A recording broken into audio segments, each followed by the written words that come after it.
আসসালামু আলাইকুম রহমতুল্লাহি ওয়া বারাকাতুহু।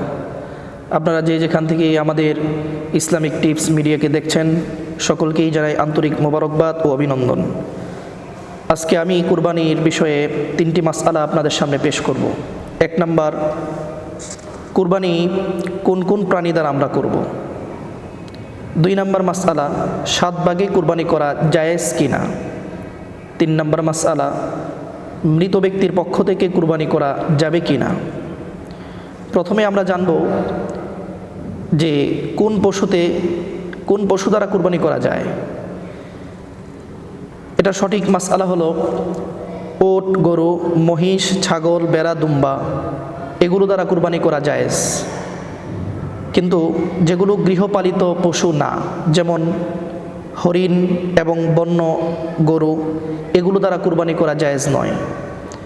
2 নম্বর মাসআলা, 7 ভাগে কুরবানি করা যাবে কি না।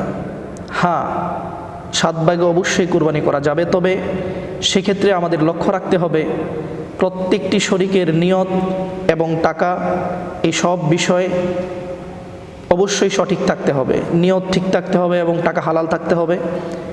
নিয়তের ভিতরে গড়বড় হলে কারো কুরবানি হবে না, তবে 7 ভাগে কুরবানি করা জায়েজ। 3 নম্বর মাসআলা, মৃত ব্যক্তির পক্ষ থেকে কুরবানি করা যাবে কি না। হ্যাঁ, মৃত ব্যক্তির পক্ষ থেকে অবশ্যই কুরবানি করা যাবে ইসালে সওয়াবের জন্য।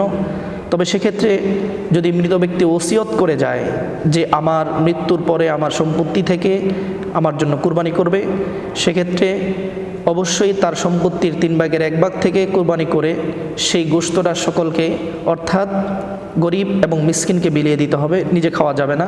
তবে ইসালে সওয়াবের জন্য যদি নফল কুরবানি করে তার পক্ষ থেকে, তাহলে অবশ্যই সেটা নিজেও খেতে পারবে এবং অন্যকেও সেটা খাওয়াতে পারবে। আশা করি 3টি মাসআলা সকলেই বুঝতে পেরেছেন। আসসালামু আলাইকুম ওয়া রাহমাতুল্লাহি ওয়া বারাকাতুহু।